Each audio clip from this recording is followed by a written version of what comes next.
So how much money have you put to work of the 475 million?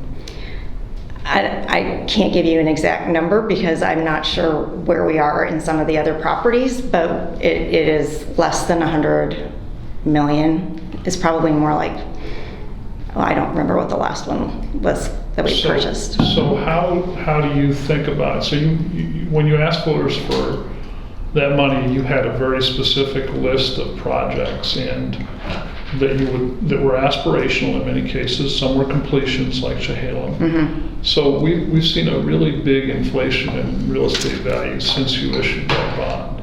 So some taxpayers might say, gee, you told me you were going to buy $475 million worth of new projects. You haven't done much. The market is getting away from you. You're screwing around with a lot of public involvement, which is important, but come on, you missed the market. Was that were you a responsible steward of that money? I unfortunately can't control global markets and real estate inflation, but what I can say is that we are committed to getting that out as fast as we can, and our staff have been working very diligently on that. It is not us sitting on our hands, but we do want to do it right. And the last bond measures certainly didn't take a year or two to get implemented. They took over like a decade.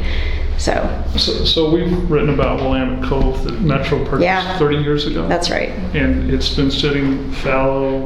I mean, there's been some cleanup, but... Right, it wasn't prioritized until we made it a priority. And we passed a resolution to move it. No, it wasn't. Listen, our past bond measures... Sorry, can I replay that? It wasn't prioritized until we made it a priority? So, past administrations made the deal with the Port of Portland to transfer the land, and then no money was ever allocated to do anything with it until this Metro Council passed a resolution to make it a priority. So you've been in office for 3 years, right? 3 plus, yes. You've had this $475 million for how long? 2. Have you done anything with Willamette Cove? Yes, we've been moving forward with the planning process. Any shovel? Any movement of dirt? No, because you don't actually want to touch that dirt until there's a plan. But my point is, where's the urgency? I mean, how long does the public have to own this before the public gets to use it?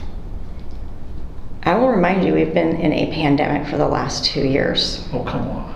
That hasn't slowed the purchase of real estate elsewhere. But Lynn, can I move on? That wasn't the ask. The ask was, how do you do community engagement on Willamette Cove to get it right that's and not in the a safe question. place? We couldn't care about community engagement. The question that we're asking is, why haven't you picked up a shovel and dug up the dirt? Because it's not safe to dig up the dirt. That was the answer. But And we need to make sure that we are doing it right.